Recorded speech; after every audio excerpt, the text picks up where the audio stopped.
What will happen to Antarctica? We're going into uncertain lands, uncertain future. How will the Earth respond?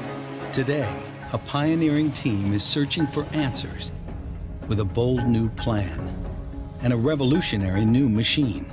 No one has ever drilled through an ice shelf, and they present these challenges. They must drill down nearly a mile and more than 20 million years deep into Antarctica's ancient history. In this unforgiving place, it's never been done before. It's quite amazing when you think about where we are and what we're doing. Anything can go wrong at any minute. The stakes are high because the secret to Earth's future lies buried in Antarctica's past. Right now on Nova, Secrets Beneath the Ice.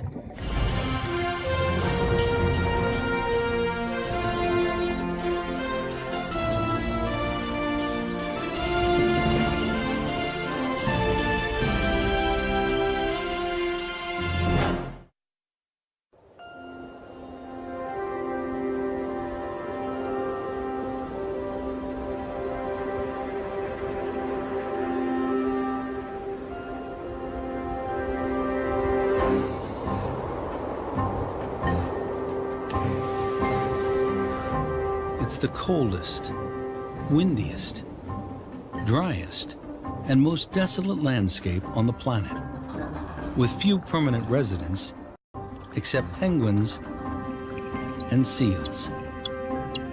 This frosty continent appears locked in a perpetual ice age. A colossal cloak of ice covers almost every inch of land, and in some places, the ice is so thick and so heavy it depresses the Earth's crust almost half a mile.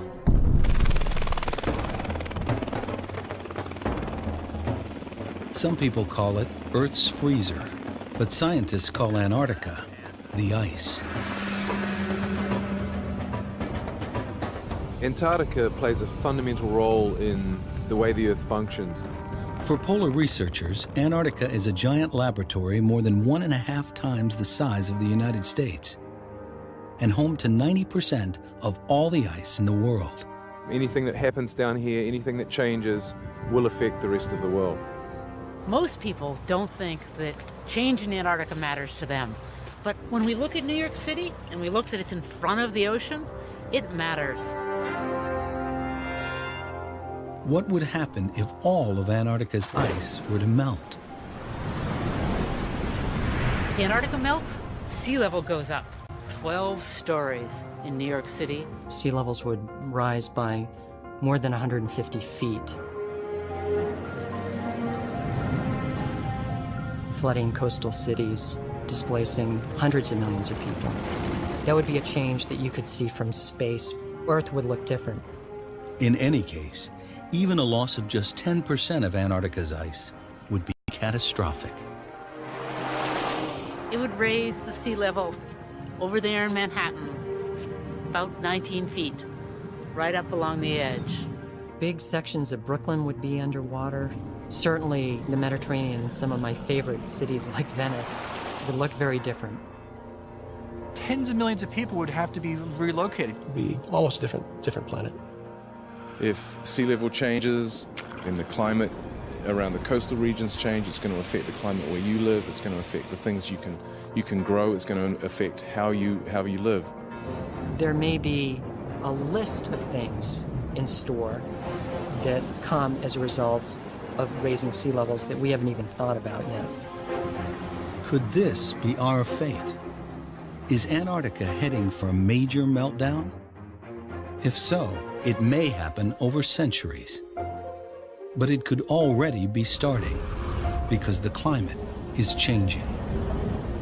And it's changing because burning fossil fuels has increased the level of carbon dioxide in the atmosphere. Today, we have something that's completely man-made, and that is the addition of carbon dioxide being put into the atmosphere by humanity, by us. Carbon dioxide is a greenhouse gas. It prevents the sun's heat from escaping. I'm in the Brooklyn Botanic Garden, in a greenhouse. Greenhouses, they're basically like heat motels. where the sun's rays can come in and they get trapped inside the greenhouse. They can't get out. So like glass in a greenhouse, gases like carbon dioxide trap solar energy in our atmosphere. But now, those levels are increasing. The result is our Earth is now warming up. And the ice is melting, both in Antarctica and the Arctic. In the north, there's two clear signals. In the Arctic Ocean, you have lots of floating ice and not sticking around through the summer. That's one sign of it getting warmer. The other sign, the edges of the Greenland ice sheet are changing. And the loss of Greenland's ice is now speeding up. In August 2010, an iceberg 4 times the size of Manhattan broke off the edge of Greenland. But Antarctica has nearly 10 times as much ice as Greenland. And in the past decade alone, rising temperatures have caused giant pieces of coastal ice to shrink or crumble. Polar researchers fear that this could be just the beginning of a chain reaction. But have Antarctica's ice sheets ever collapsed before? That's what an international team of geodetectives wants to find out. Here we actually have some running water, some meltwater coming out of the ice. To get a more precise picture of Antarctica's future, they plan to dig deep for answers in the past with a giant drill. By drilling into areas around Antarctica, we're able to perceive a history that has an impact for where we're headed as a planet. Antarctica was not always locked in a deep freeze.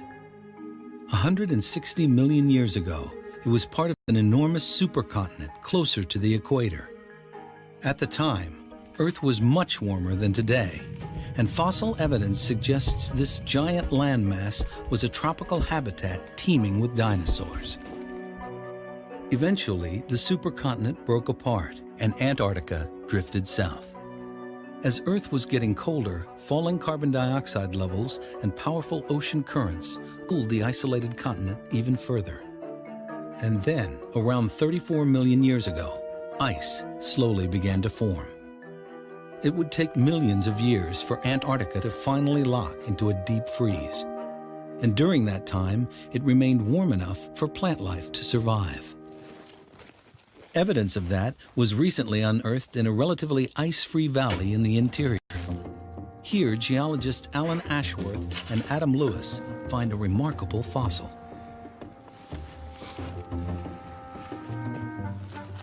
Oh, a leaf. Is that a leaf? There's a leaf right there. Hey! That leaf fell into the mud maybe 20 million years ago. That may be the best leaf yet. That's a sweet leaf.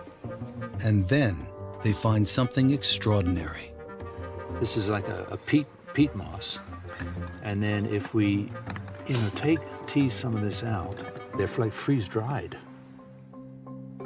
Under the microscope, these brittle mosses are in pristine condition. These moss fossils are not rock, but actual plant tissue, the last vestiges of vegetation from a time when Antarctica was still warm. They were found under a layer of volcanic ash that dates back millions of years. This is the original moss tissue, and even the cells are preserved in these fossils. These plants were flash frozen when Antarctica plummeted into a deep freeze that preserved them until today. It's mind-boggling. The only way is to say the climate remained very, very cold, it remained very, very dry, and it did not warm up for even relatively short periods of time in this location. Otherwise, these things are gone. Now, as Earth is heating up, what will happen to Antarctica? Will it melt, raising sea levels all over the planet? How sensitive is this frozen land to the temperature changes we currently face? But before researchers can investigate in Antarctica, last-minute testing is taking place here, over 2,000 miles away, in the countryside of New Zealand, with a brand new drill. Yeah, it's a shakedown. We've got a few leaking connections and things that don't quite fit as well as they need to. A little bit of modifications required. Pretty common with a brand new piece of equipment. Weighing in at a whopping 40 tons, this mechanized marvel is as heavy as a humpback whale and just as large. Towering some 5 stories high, the giant rig will soon dwarf everything in sight, except the ice. This will be the largest drill rig in Antarctica that's used on land. And this mammoth rig can drill in more than one place. That's because it's mounted on a sled. I think it probably is unusual. All of the equipment is on sledges, so in Antarctica we pull it all with big bulldozers. It's been specially designed to drill from the ice in order to extract hidden secrets from beneath Antarctica itself. This unique multinational enterprise is called ANDRIL, the Antarctic Drilling Project. For team leader David Harwood, it's a dream come true. As a scientist, there's a passion. There's a passion that comes in trying to figure this out, trying to identify what has been the past history of the ice sheet, and wondering what the future might hold. Soon, the giant drill will be dismantled and ready for a long sea voyage. We'll then start the final screening process, and we'll get you to take your extreme cold weather jackets off. But now, the ANDRIL team gathers at Christchurch, New Zealand, for the 6-hour flight to Antarctica in a C-17 cargo plane, jam-packed with people and gear. Their flight passes over the Trans-Antarctic Mountains, which divide the continent into 2 regions, with colossal glaciers called ice sheets blanketing both. The giant East Antarctic ice sheet is 10 times the size of the West. It's frozen firmly to bedrock, high above the sea, and in some places, the ice towers almost 3 miles into the sky. The smaller West Antarctic ice sheet is less stable. That's because it rests on land well below sea level, and it extends hundreds of miles over the ocean in floating ice shelves.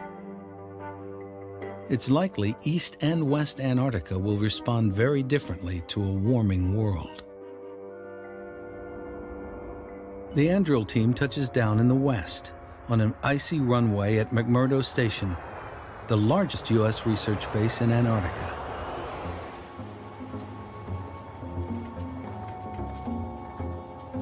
As David Harwood and Richard Levy step out onto the ice, the first thing they notice is the weather. Breeze is a bit chilly, but it's beautiful. It's good to be back.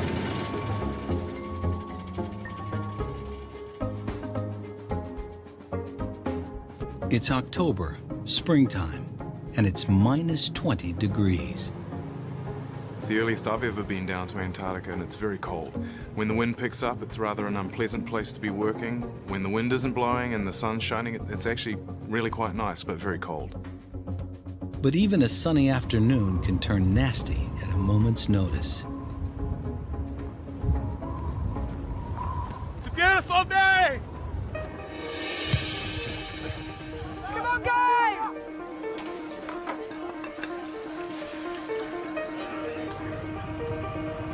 McMurdo Station has been a vital hub of research for over half a century.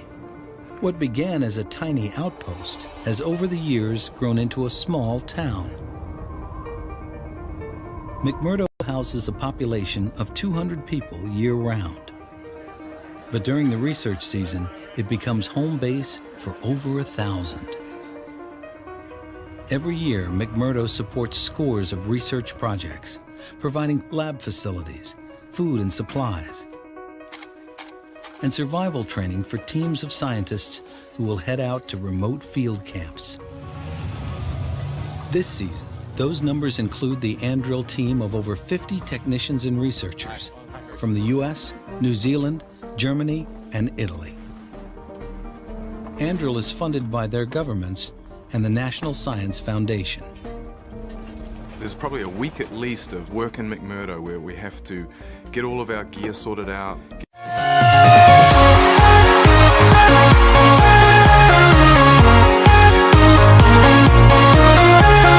Everything we need in order to be able to work and survive out in the field. As they gather supplies for more than a month on the ice, one item is in high demand.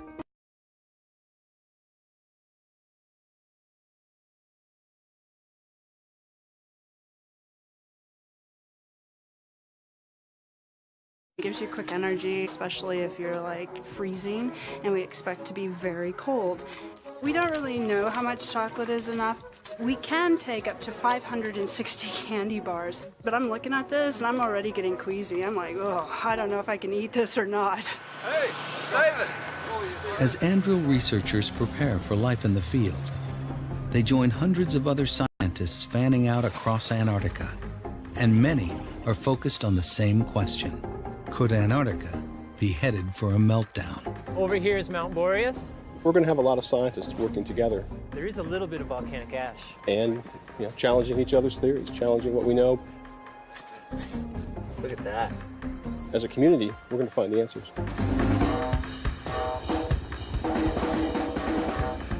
But the continent won't give up its secrets easily. The stark beauty of Antarctica masks a treacherous nature. More than 70% of all the fresh water in the world is harbored here. But most of that water is frozen. And with less precipitation than the Sahara, Antarctica is the driest desert on Earth. Raging winds of up to 200 miles per hour sometimes blast the frozen terrain, where temperatures can drop to 100 degrees below zero. Only during the short Antarctic summer can most researchers gather precious scientific data from this giant mystery continent. Continent 292 for drift. Copy, wait, ride. That's all that, and 10 feet. A 4-hour flight and 400 miles from McMurdo is the center of the West Antarctic ice sheet. And for one team, this is the best way to find out about the past. This is the side of a snow pit. It's a thin wall between two pits. The other side is open so light can shine through, and you can really see the different layers in the pit. So this is 1 year's worth of snow accumulation, and there's a second year's worth of snow accumulation here below it. 2 years of record right here in the snow pit. And of course, we want to go back a lot further in time than that. In order to do that, we can't just use shovels and chainsaws like we did here, so we have to use drill.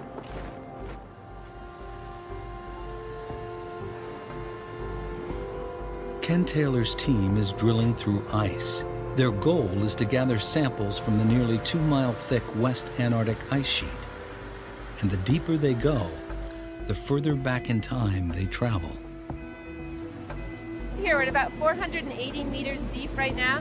This is right around the time when Jesus lived. It's right about 0 AD, right when BC years turned into AD years. These ice cores contain tiny bubbles of ancient atmosphere that were trapped each year as the snow was compressed into ice.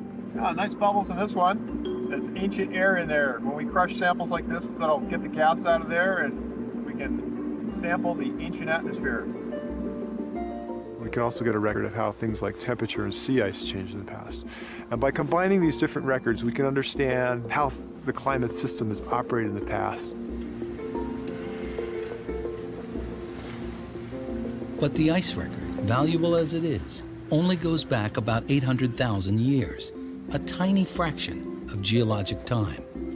To get a more complete picture of Antarctica's climate history, you have to drill farther back in time. And that's what the Andrill team is trying to do. They want to paint a picture of Antarctica as it changed from warm to cold millions of years ago. In order to do that, Andrill will have to drill deep into the Earth. But finding the right location is a major challenge on a continent covered by ice. And even in those few places where the ice has receded, it's still not easy. Andrill's David Harwood and Richard Levy are searching for places to drill. But as they fly over a field of rubble, they see that gathering evidence for a chronological history is not possible here. Something has stirred things up, and that something is the ice itself. That's because ice moves. For tens of millions of years, glaciers have slowly scoured the land, gobbling up rocks and debris and spreading them all across the landscape in random order. This we call glacial paleontology. Some call it garbage pile paleontology because we're looking and sorting through these moraines to try to get pieces of information that the ice sheet has brought to us. A moraine is the chaotic accumulation of rocks and debris deposited by glacial movement. This one here actually has abundant shell fossils. This shell, brought here by a glacier, comes from a time when the continent was warmer and water ran through these valleys. This landscape is a treasure trove of Antarctica's climate history. But the ice has scrambled all the clues. We're looking at a jigsaw puzzle. Yet there's one place where the evidence remains intact. That's in the seafloor beneath the Antarctic ice shelf, where the glacial movement has also deposited layer after layer in chronological order. Drilling gives us an opportunity to get a serial history in time. Each layer goes back in time, and we know that a rock above was younger than a rock below, so we can put it into a history. The Andrill team aims to drill through the Antarctic ice and the sea below. Then, like a straw thrust through a layer cake, they'll bore deep into the ocean floor in order to recover millions of years of rock and mud that trace Antarctica's climate history. Even after ice began to form in Antarctica around 34 million years ago, the continent remained warm enough for plant life to survive, a lot like areas of New Zealand today, where ice can be found bordered by trees and plants. But when did Antarctica plunge into a solid deep freeze? And how did it happen? Was it gradual or abrupt? Will the story of how Antarctica changed from greenhouse to icehouse reveal new clues about the continent's climate future and our own? Charles Gurley, I am David Harwood.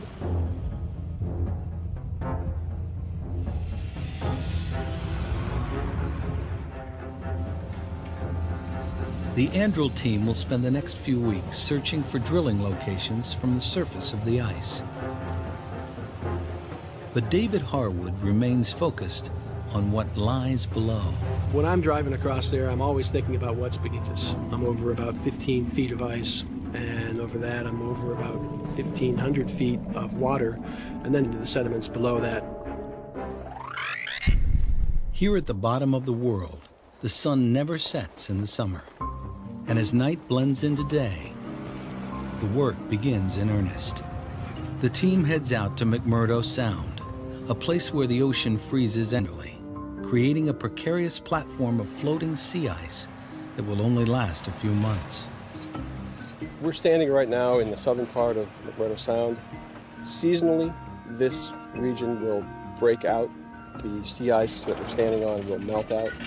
It's now strong enough, perhaps 20 feet beneath us is the thickness of ice, and then 1,500 feet of water beneath us as well. Just to be sure they're in the right place, Fire in the hole. the team blasts powerful sound waves through the sea ice and into the seafloor below. The result is a sonic street map of layer after layer of rock and mud, each one representing a different era of the past. By looking into the past, we can maybe project into the future. How dynamic has been the behavior of the ice sheets? Have they been static and slowly changing? How active a player have they been?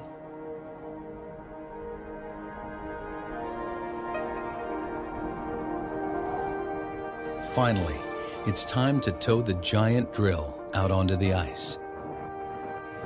To ensure that the weight of the rig isn't supported by the sea ice alone, divers attach flotation devices to the drilled pipe.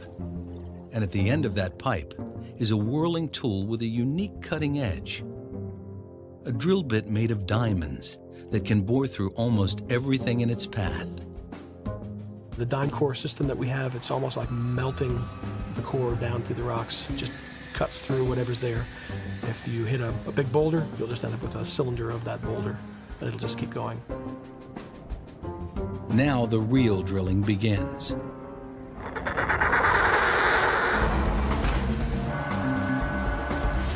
There's not a minute to waste because the Antarctic research season is so short. The crews work around the clock, to recover cores of rock that trace Antarctica's ancient past.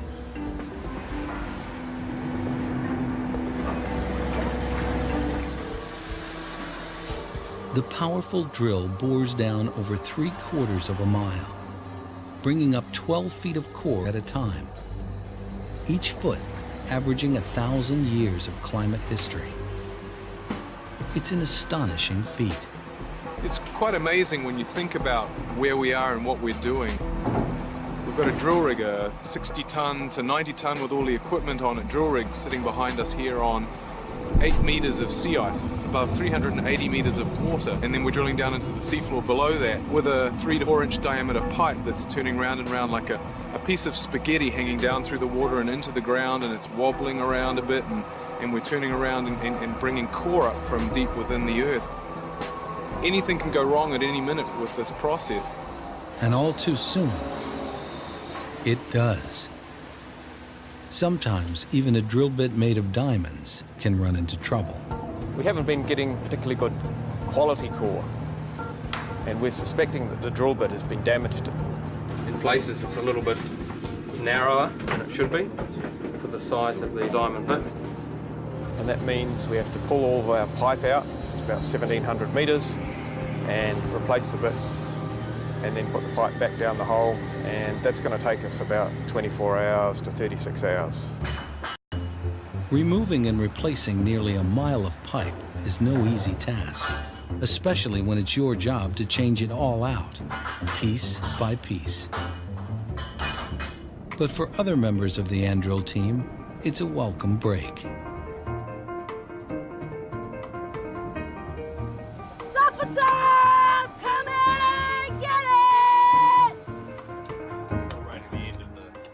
In an extreme environment like Antarctica, nobody's on a diet. Your body is working so hard to stay warm, packing away 6,000 calories or more a day is not an indulgence, it's a necessity. Is there coffee on the stove?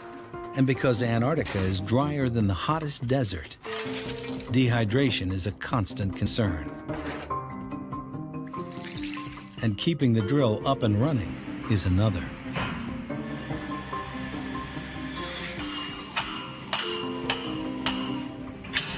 Finally, after a day and a half of hard work, the new bit is in place. And drilling is back on track. They recover a 12-foot length of core, wrapped in a protective cover. Workers carefully carry it back to the lab to be examined. When they crack it open, it's in perfect condition. This mud and rock is more valuable than gold because each core is a time machine. We're currently down at a depth of about 440 meters. That's about a quarter mile down, corresponding to a time at least 15 million years ago, when Antarctica was still warm. As the cores are recovered, each section is sliced lengthwise, X-rayed, and scanned in labs at the drill site and back at McMurdo. These cores came out of the ground 3 days ago. They were split yesterday. They were imaged yesterday. Sedimentologists worked the night shift 12 hours, describing these cores millimeter by millimeter, looking at the color, size ratios, any kind of structure they see in a core, trying to understand how these sediments were deposited. Each core tells a story depending on its texture, color, and contents. And some of those stories are spectacular. We're seeing some macrofossils, some large shells. These shells are evidence of warmer times, even as Antarctica is icing up. This is one of the most spectacular fossils found within Andrill this season. This is a scallop. Now, this kind of scallop simply do not live in extreme polar waters. And there are other clues, some of them nearly invisible. Hidden inside these cores are shells of microscopic algae called diatoms. For Andrill climate detectives, these tiny diatoms create a highly revealing picture of the past, because not all diatoms are alike.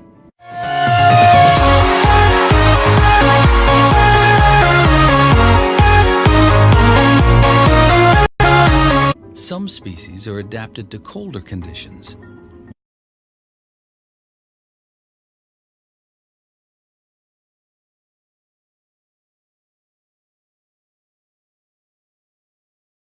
Contents.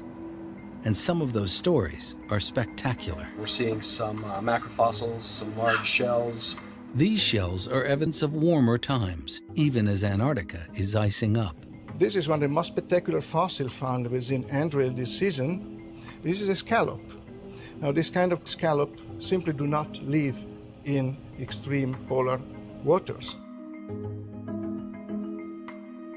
And there are other clues, some of them nearly invisible. Hidden inside these cores are shells of microscopic algae called diatoms. For Andrel climate detectives, these tiny diatoms create a highly revealing picture of the past, because not all diatoms are alike.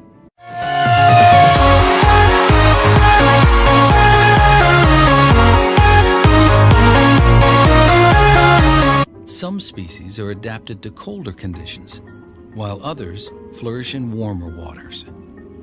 We use them as biological markers, index of different environmental conditions, cold or warm, frozen waters or open ocean waters. Again, the Andrel team examines cores from around 15 million years ago. They find smooth green sands containing diatoms that thrived in relatively warm water, confirming this was a time before Antarctica finally froze over. This is a very well-defined warm period. Iceberg-free waters, open waters where diatoms are growing and thriving. You can see this persisted for quite some time.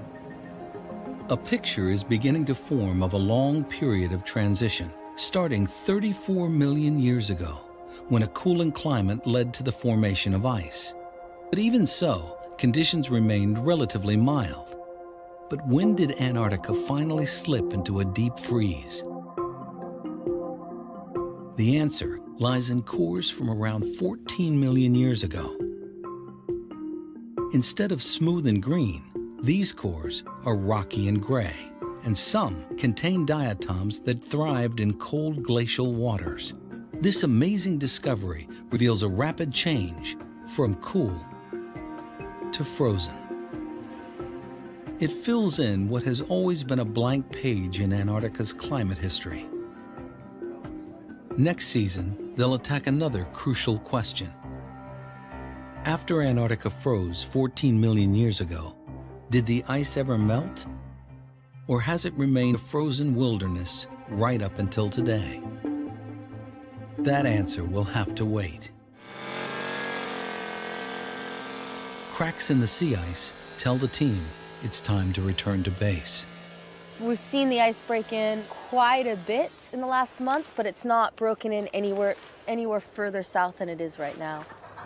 We can only be on this site for so long before the sea ice starts to melt, before the conditions change, and for safety reasons we have to get off the sea ice. The precarious sea ice of West Antarctica may come and go with the seasons. But what about the giant East Antarctic ice sheet? A mountain of ice so high, it covers mountains. This is like an MRI of the ice sheet. Some places it's really thick, 2 miles thick, and pretty flat and boring. But then there are other places where what we discovered were hidden mountain ranges the size of the Appalachians, but totally hidden by the huge East Antarctic ice sheet. There's 10 times as much ice in the east as in the west. But a small portion of the east has almost no ice at all.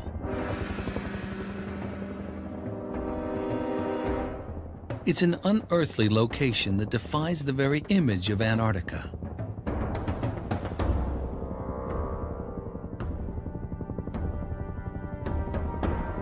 These are the dry valleys, cold, barren, and except for a few scientists, almost completely devoid of life. The landscape is so alien, NASA has used it as a test site for space programs. It's a fantastic place. You can't find this anywhere else on Earth. It's closest analog is the surface of Mars. Mullins Valley is the ultimate remote field camp. It serves as home base for a pioneering band of glaciologists led by Dave Marchant.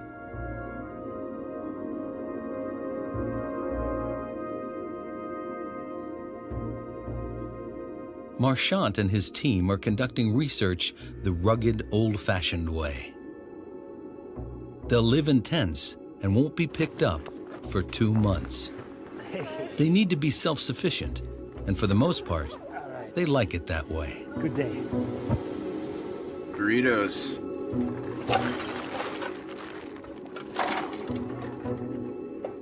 The good thing about working out here is that it's actually a double-edged sword. You come out here, you have no contact with the outside world, no email, no real telephone contact, so you can totally immerse yourself in the science. And that allows you to think 24 hours a day about what you're doing. The other side of that is you have no idea what's going on outside. Hi. At the beginning of the season, I didn't like it when you would breathe and the frost would form on the outside of the sleeping bag, but it's warmed up now and it's a little more comfortable in the morning. Small setups like we have, which are helicopter supported, are isolated. They're among the most isolated in the region. And as a result, we have to check in daily with McMurdo. I'm trying to heat the batteries up so that we can get a signal out. Right now, there appears to be no satellite coverage, and the batteries are a little bit cold, so I'm trying to warm it up. Sometimes you have to contort your body in various ways to get the signal. No, we're not, we don't have enough signal yet. Well, here we go. We've got something that might work. Mac Ops, this is Gulf 054 Mullins Valley. We have 7 on board and all is well. Over. We lost transmission. This valley holds an incredible record. This area is so dry and so cold that the landscape is pristine. The rocks we see here are millions of years old.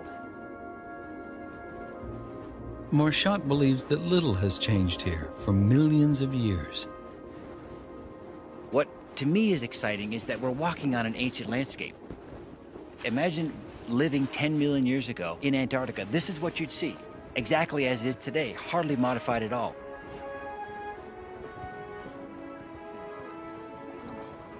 But when Marchant's team drilled beneath this rubble, they found something totally unexpected. A hidden glacier that extends hundreds of feet below the surface.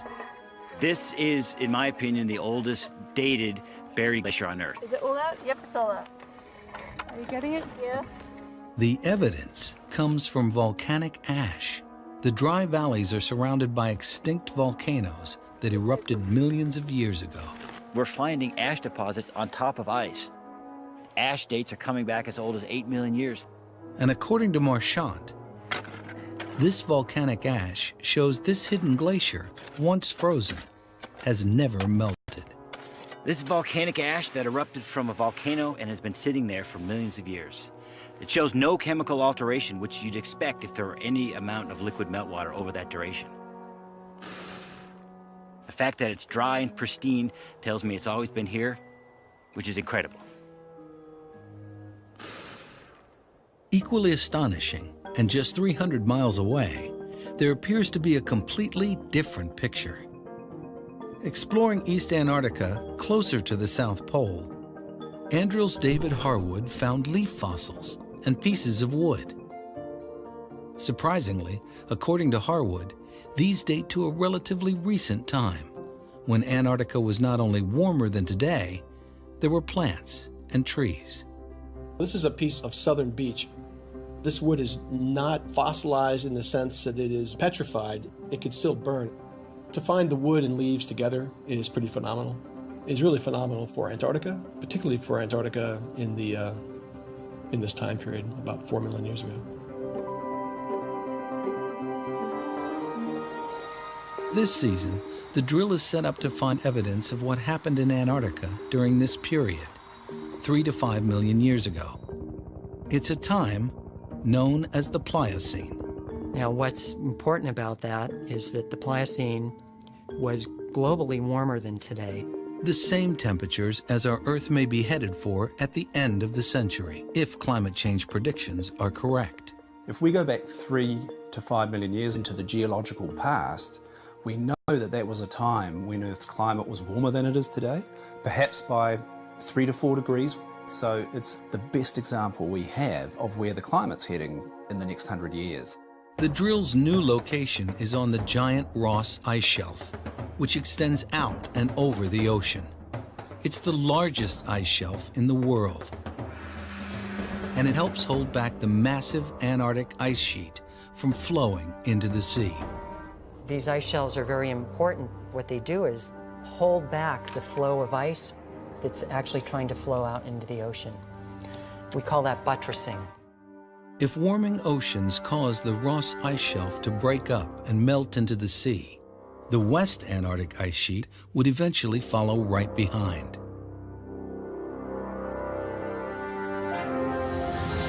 The Andril team is looking for the answer to a critical question. When Earth was warming during the Pliocene, what happened to the ice? Did the Ross Ice Shelf melt, taking the giant ice sheets with it? Drilling on an ice shelf brings with it a unique set of technological challenges.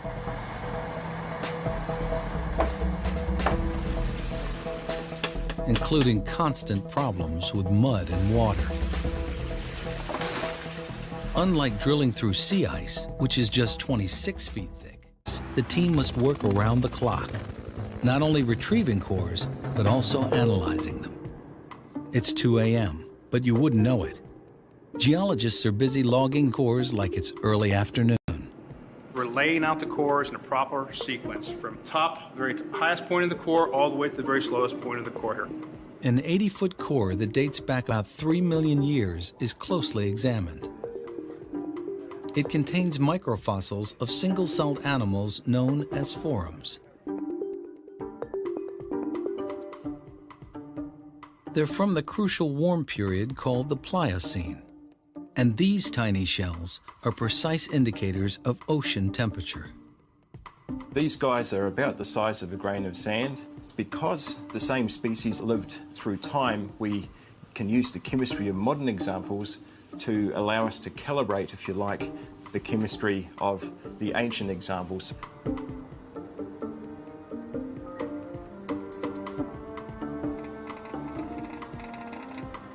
What Gav's doing here is he's measuring the amount of two metals, magnesium and calcium, that are in the ocean and get incorporated into the shell of the foram when it's growing in that ocean. And that process is dependent on the temperature of the ocean. So if we know the magnesium, we know the calcium, we can determine the temperature of the ocean at the time that foram lived. And because of that, Andril researchers can now calculate Antarctic water temperatures during the Pliocene. What this is telling us is temperatures were 3 to 4, perhaps 5 degrees above present. Even just 1 degree rise in ocean temperatures in the waters surrounding Antarctica will attack and begin to melt the ice shelves from below very quickly. The air temperatures will stay cold enough to keep things frozen at the surface, but what we're worried about is the ice being attacked from beneath, not from above. And the cores reveal that this is what happened during the Pliocene, when global climate was warming. But they display even more change than expected, revealing not only a patchwork of glacial rubble, but also smooth mud from open seas, indicating that ice both froze and then melted many times. There's a really important change right here. This interval shows us quite a dramatic change in the environment. There was ice, and then there was no ice. The ice sheet has gone backwards and forwards. It's advanced and it's retreated. As they examine core after core from the Pliocene, they continue to see surprising signs of change. The results of the drilling are simply spectacular. They give us a picture of a dynamic ice sheet coming and going regularly more than 60 times. What we're seeing in this record is telling us that Antarctica is not just a benign spectator, it's a player. What this means is while it was generally warm during the Pliocene, there were also brief periods of cooling, and the ice was exquisitely sensitive to even small changes in climate. Just a few degrees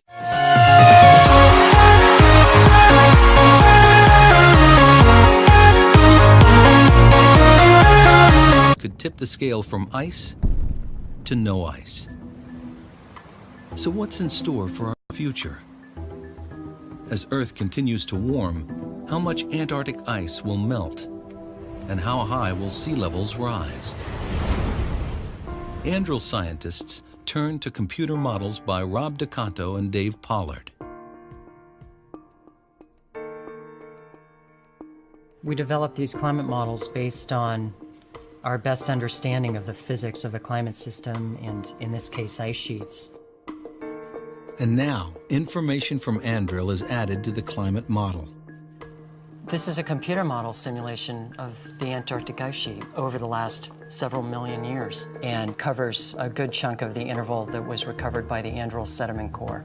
So we're looking for the same kind of behavior in our models that we're seeing in the geological record. The model simulates the warming periods of the Pliocene. All of the ice shelves disappear, followed by the entire West Antarctic ice sheet and edges of the East. And as temperatures change, the ice refreezes and melts again and again. And that's important because the changes in the ice sheet that we're seeing here reflect pretty significant changes in sea level. According to DeCanto's model, sea levels rose about 23 feet during the Pliocene. Temperatures back then were 3 to 5 degrees higher than now. Just what's projected to take place by the end of the century. But there's a lag time in the way ice responds that may delay the impact for hundreds, if not thousands of years. Regardless, coastal cities all over the world would be at risk, potentially displacing millions. We would be remapping places like Boston and New York, the Bay Area, not to mention, of course, places like Louisiana, Miami, New Orleans, of course. But even that might not be the worst case scenario.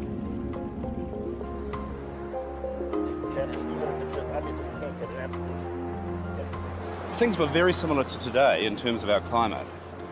Tim Naish brings Rob DeCanto to New Zealand to look at a possibility that's even more frightening. This is the first time I've seen the actual direct evidence for what the models are doing. You're seeing a deepening sea level rise up through here.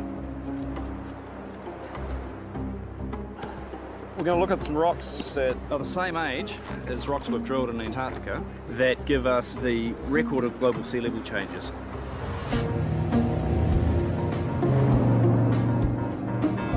Here along the Rangitikei River, tectonic forces have raised the land and the river has cut into the earth to expose layer after layer of sediment that once was the sea floor. What they find are shells dated to the warming era of the Pliocene. These shells provide a way to chart sea level in the past because some of these species still exist today. Many of these shells you see in here actually live today. So they live around the coastline, and we know the water depths they live in today.